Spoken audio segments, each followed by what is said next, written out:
name's Alana Marr. I play for the USA Rugby Sevens team, and you're watching the Women's Rugby Show.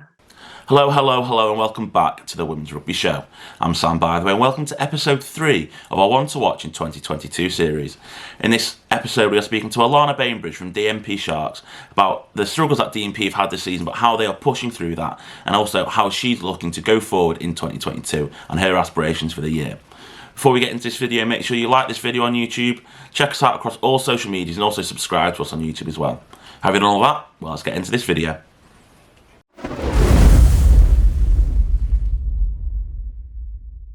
So, first of all, thank you so much for joining us. How are you? How was your weekend been? I'm really good, thank you. My weekend was pretty chill without having played this week. It was really good to be able to watch the match, the live stream of that. Yeah. So, just obviously, this is our One to Watch series in 2022.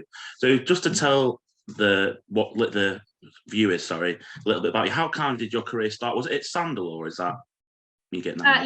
So I started when I was 14 down at Sandal and stayed there until the end of under 18s. Kind of going through the county process towards the end of that as well, and then through the Centre of Excellence pathway with DMP, I got kind of picked up through there and then signed for last season, and then ended up playing. And what was kind of your rugby inspiration growing up? Was it family, or was it someone watching on telly? Yeah, so my older brother has been playing since I was about 2 years old, so I've been around rugby forever. He started out playing league, and then he switched codes, and it was kind of then I wanted to be like him, wanted to understand what was going on, so I asked to play through there, and then it just kind of took off. Yeah. And that was going to be my next question. Actually, obviously being from a massive rugby league heartground, was league a big inspiration for you growing up? Was like massive league roots in your family?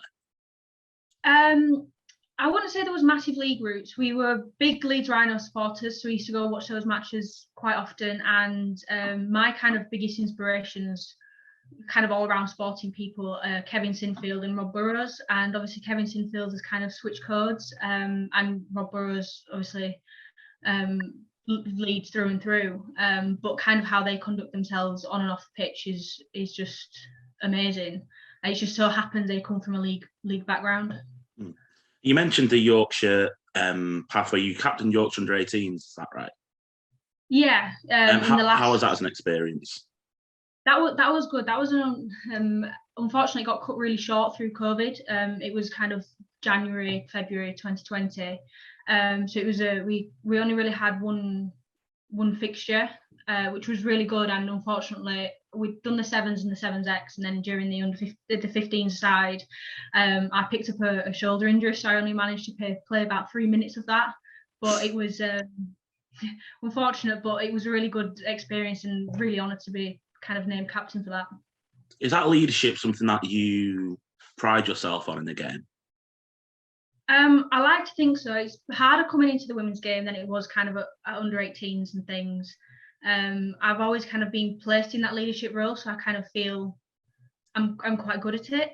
Especially kind of being at hooker at the minute. You know, you take control of the scrum, and you kind of, especially with the line out, say kind of what kind of working and what not. But yeah, I think I'm quite good at it. And obviously, it's been about a year and a half now as you've been in the Premier 15s with DMP. Obviously, it's been a struggle at times for the club, but it's been so admirable how much players such as yourself have pushed on the younger players, even the players who've been working. How difficult has it been to keep motivated at times? It's been quite challenging through the kind of bigger score matches, when we've come away with no points, but it's just something. I think we've got a really good set of girls at DMP, and we're really quite self-motivated, and then when you put them all together, we all motivate each other. You know, there's massive pushes on that at training and things of we keep going, and that northern grit. It's really fortunate with the amount with the girls that we've got and the motivation that they bring, because it just helps bring team morale up a little bit. Obviously, just kind of the reason for the question is obviously the message that DMP put out on the Instagram yesterday, and just how important it is to see that the other side are still motivated. And you think that's something that everybody within the squad feels? Yeah, I mean, I I wasn't really there at the weekend, so wasn't quite sure what's been said. You see things over time, but yeah, it's especially at this point and after the weekend, it's keeping that tight knit group that we've got and just keep pushing forward and just trying to develop week on week, because we're not going to make a massive change in a week. It's just getting those small wins each week, and hopefully it'll come off. And obviously, the Premier 15 is full of international stars. So, what's it like for you playing world-class players at such a young age? It's an absolutely fantastic opportunity, and really grateful to be even on the pitch with those players. At times, I do psych myself out a little bit just before kick-off and think, oh my God, I'm playing against so and so. Those players that have inspired me throughout my career.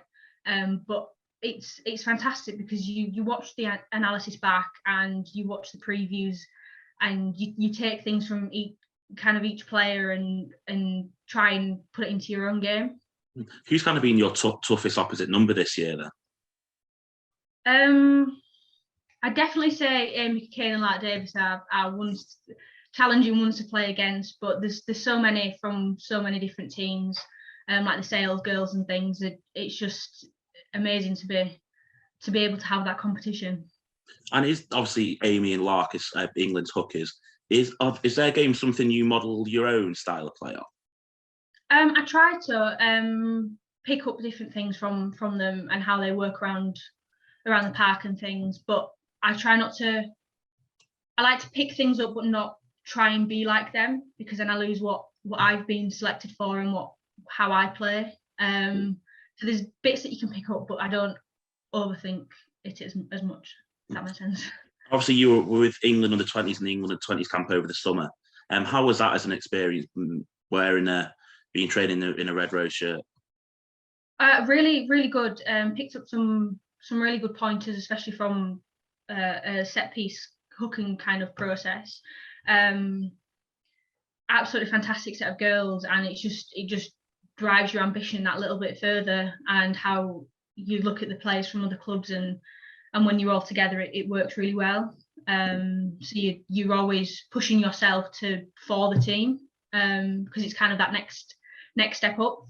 Yeah, and are you still qualified for the side going through this year then? Yeah. Okay. Obviously, you're at university now, just away from the rugby for a little bit. How would you find kind of the balance of the time between focusing on a degree and then playing rugby as well? Very, very organised, very many highlighted diaries going on. Obviously, with training being in Durham and me being in Newcastle, there's a train stop in there and a bit of a walk to the ground.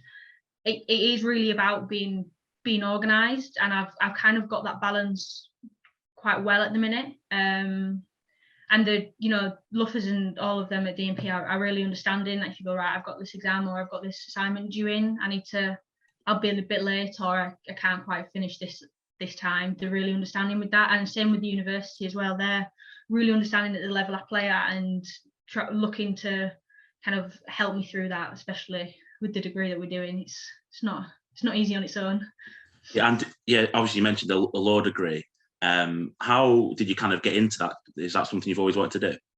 Yeah, I've wanted to do law since we're about 5 years old. I think my granddad told me what it was, and I thought, right, that's what I want to do. So rugby was never a plan as such. It just kind of happened.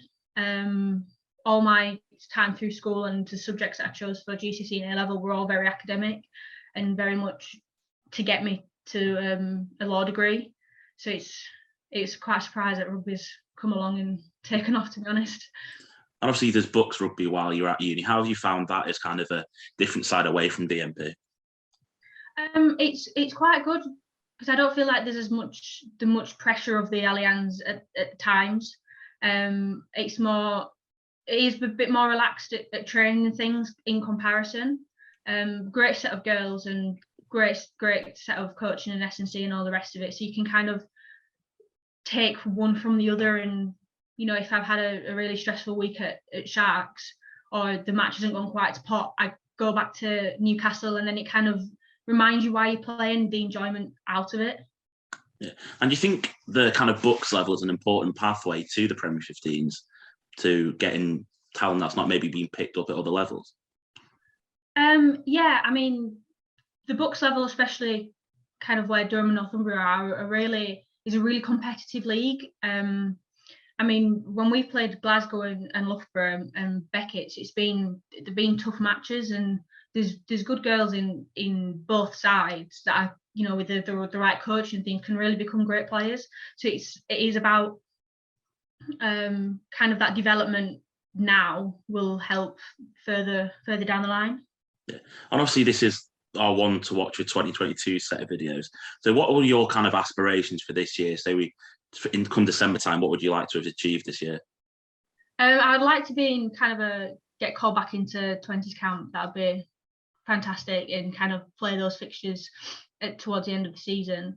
And personal developments is really driving my game up, and picking on those each week, improving on something that I look at from the week before.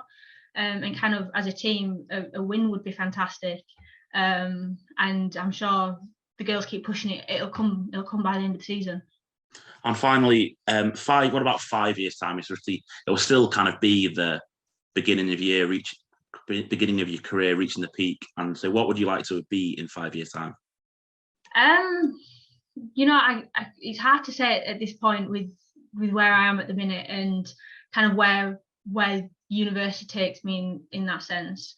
As long as I'm still playing at the highest level that I can, and I keep developing, and I become kind of the best player I can be, that's all I can really ask for, and we just look for those opportunities when they arise.